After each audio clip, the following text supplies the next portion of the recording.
আসসালামু আলাইকুম। চলে আসলাম নতুন একটা রেসিপি নিয়ে। আজকে রেসিপি আমি ডিম বোনা করব।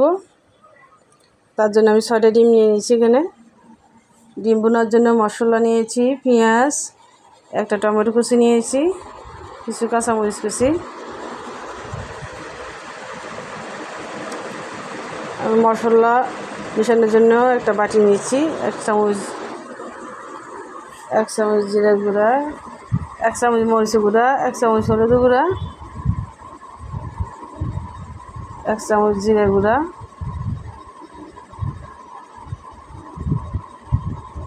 আধা চামচ গরম মশলা গুঁড়া, 1 চামচ রসুন বাটা, আধা চামচ, সামান্য পরিমাণ, আধা চামচ থেকে কম আদা বাটা। এখন আমি পানি দিয়ে মিক্স করে নিব।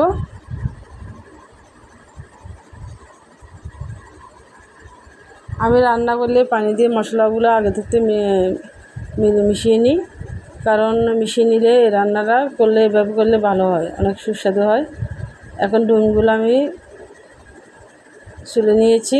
এখন আমি ডিমের গায়ে ভালো করে দাগ দিয়ে দিব, যাতে ডিমের ভিতরে মশলাগুলো ঢুকে। এই ডিম বোনার রেসিপিটা খুবই একটা মজার রেসিপি। ডিম বোনা খেতে কে কে পছন্দ করেন, সবাই আমার সাথে থাকবেন, আমার পেজটি ফলো করবেন। এখন আমি সামান্য হলুদ দিয়ে ডিমগুলো ভেজে নিব। সামান্য হলুদ দিয়েছি, সামান্য তেল দিয়েছি। তেলের মধ্যে আমি ডিমগুলো ভালোভাবে ভেজে নিব।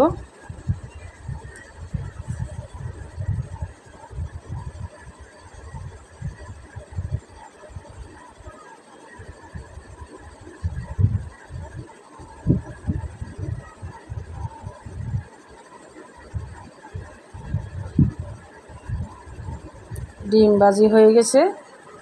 এখন আমি একটা বাটিতে উঠিয়ে নেব। দেখেন ডিম ভাজার পরে কালারটা কত সুন্দর হয়েছে। ওই প্যানে আমি আর কিছু তেল দিয়ে দিলাম। এখন আমি পেঁয়াজ কুচিগুলো দিয়ে দিব। পেঁয়াজ কুচিগুলো দেওয়ার পরে ভালো করে ভাজতে হবে, যেন কাঁচা ভাবটা চলে যায়। যে মশলাগুলো আমি আগে থেকে মিশিয়ে রেখেছি সেগুলো এখন দিয়ে দিলাম। ধনিয়া গুঁড়া, জিরে গুঁড়া একসাথে মিশানো ছিল, তাই ধনিয়া গুঁড়া, জিরে গুঁড়া আমি 1 চামচই দিয়েছি। মশলাগুলো ভালো করে কষাতে হবে। এখন আমি টমেটো কুচিটি দিয়ে দিলাম। টমেটো কুচিটা অনেকে না দিলে চলে, অপশনাল। এখন আমি একটা ম্যাজিক মশলা নিয়েছি। ডিম বোনাতে ম্যাজিক মশলাটা দিলে খুবই ভালো লাগে।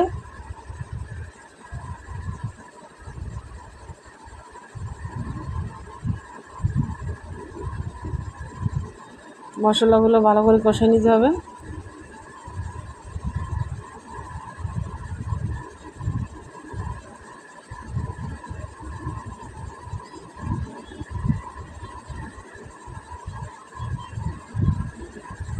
এখন আমি ডিমগুলো দিয়ে দিব।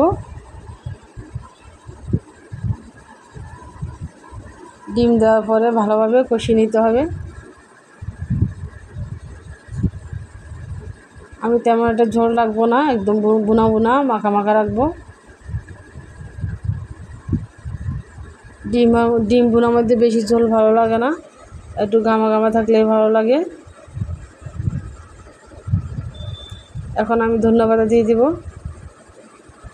কিছু ধন্যবাদ দিয়ে এখন আমি ভালোভাবে নেড়ে চেড়ে নেব। হয়ে গেছে আমার ডিম বোনা। অল্প সময়ের মধ্যে মাছ রান্না করতে সময় লাগে, অন্য কিছু করলে অনেক সময় লেগে যায়। তাই সময় না থাকলে আমাদের অল্প সময়ের মধ্যে এই ডিম বোনাটা সবচেয়ে পারফেক্ট একটা রেসিপি, খুবই ভালো লাগে।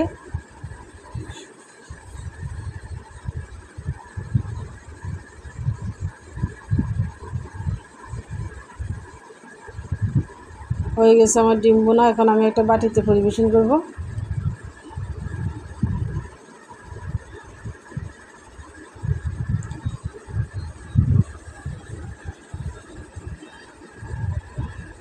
যে যেখান থেকে দেখতেছেন আমার ভিডিওটি, সবাই লাইক শেয়ার করবেন। ভালো লাগলে অবশ্যই কমেন্ট করে জানাবেন। দেখেন কত সুন্দর কালার এসেছে।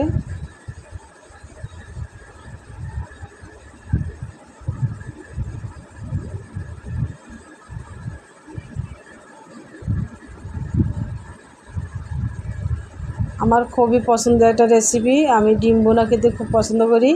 তা আজকে সবার জন্য ডিম বোনা করে নিলাম।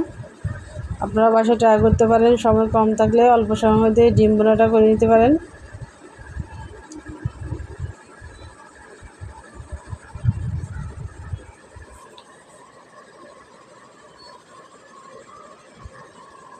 খুবই মজার একটা রেসিপি।